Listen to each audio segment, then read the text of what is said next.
ನಮಸ್ಕಾರ ಸ್ನೇಹಿತರೆ, ಇಂದಿನ ಸದ್ವಿಚಾರ ನಮ್ಮ ನ್ಯೂನತೆಗಳಿಗೆ ಕುಗ್ಗಬೇಕಾಗಿಲ್ಲ.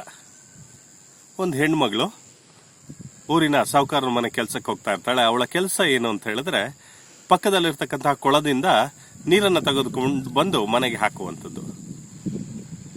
2 ಕೊಡಪಾನ ತಗೊಂಡು ಹೋಗ್ತಾ ಇರ್ತಾಳೆ. ತಗೊಂಡು ಹೋಗಿ ನೀರನ್ನ ತುಂಬಿಸ್ತಾ ಇರ್ತಾಳೆ. ಅದರಲ್ಲಿ ಒಂದು ಕೊಡಪಾನ ಸ್ವಲ್ಪ ಬಿರುಕು ಬಿಟ್ಟಿರುತ್ತೆ. ಪೂರ್ತಿ ಏನೋ ತುಂಬ್ತಾಳೆ 2 ಕೊಡಪಾನದಲ್ಲಿ. ಮನೆಗೆ ಬರುವಾಗ ಒಂದು ಪೂರ್ತಿ ಕೊಡ, ಇನ್ನೊಂದು ಖಾಲಿ ಅರ್ಧ ಕೊಡವಾಗಿ ಇರ್ತದೆ. ಆದ್ರೂ ಸಹ ಅದೇ ಕೊಡವನ್ನು ಇಟ್ಕೊಂಡು ಹೋಗ್ತಾ ಇರ್ತಾಳೆ. ಆ ಪೂರ್ತಿ ಕೊಡ ಇರುತ್ತಲ್ಲ, ಅದು ಹೇಳುತ್ತೆ, ನೋಡು ನಾನಾದ್ರೆ ಎಷ್ಟು ಯೂಸ್ಫುಲ್ಲು, ಹಾಕಿರ್ತಕ್ಕಂಥ ಶ್ರಮದ ಪರಿಪೂರ್ಣ ವರ್ತನ್ನ ನಾನು ತೋರಿಸ್ತೇನೆ. ಆದ್ರೆ ನಿನಗೆ ಹಾಗಲ್ಲ, ನೀನು ಅಲ್ಲೇನೋ ಪೂರ್ತಿ ಇರ್ತೀಯ, ಮನೆಗೆ ಬರುವಾಗ ಅರ್ಧ ಆಗೋಗ್ತೀಯ ಅಂತ.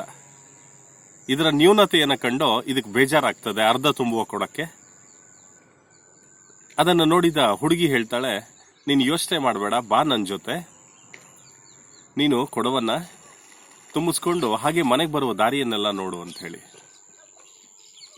ದಾರಿಯಲ್ಲಿ ನೋಡ್ತಾ ಇರುವಾಗ ಪೂರ್ತಿ ದಾರಿಯೆಲ್ಲ ಹೂವಾಗಿರ್ತದೆ.